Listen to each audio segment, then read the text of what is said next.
যে দেওয়ানবাগী বক্তব্যে বলবে যে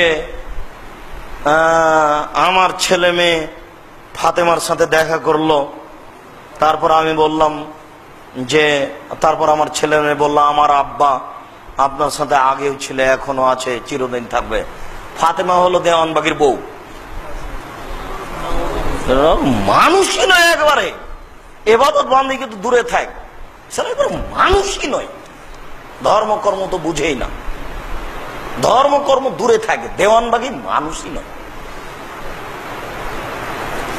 যারা পীর পূজা করে, যারা এসবগুলো করে, তারা মানুষ থেকে দূরে চলে গেছে। তারা কথা বলতে পারে যে ফাতেমা আমার বউ, এটা হয়।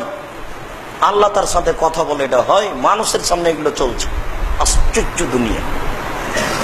ধর্মের নামে মানুষ যে কত কি করছে তার কোনো হিসাব নেই। অবাক দুনিয়া।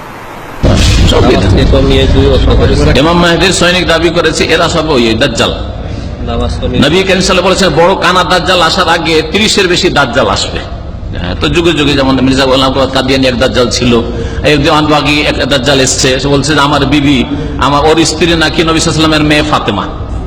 জি জি, এই মরদুদ। আল্লাহ পাক রব্বুল আলামিন তাকে দুনিয়াতে লাঞ্ছিত করুক। আল্লাহ পাক রব্বুল আলামিন দুনিয়াতে জাতিকে দেখিয়ে দিক যে এরা তাগুত ফিরাউন সমাজের। আর এক দাজ্জাল বসে আছে, যে দাজ্জাল দাবি করেছে রাসূলের মেয়ে ফাতেমার সঙ্গে নাকি ওই দাজ্জালের বিয়ে হয়েছে। নাউজুবিল্লাহ।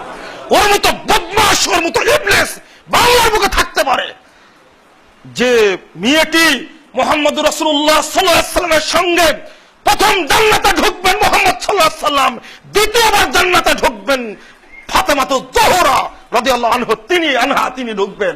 তার মতো রাসূল সাল্লাল্লাহু আলাইহি ওয়াসাল্লামের মিয়ার প্রতি এরকম মিথ্যা অপবাদ দেয়, এরপরেও বাংলাদেশে থাকতে পারে, বাংলাদেশ তাদের ভাত হয়।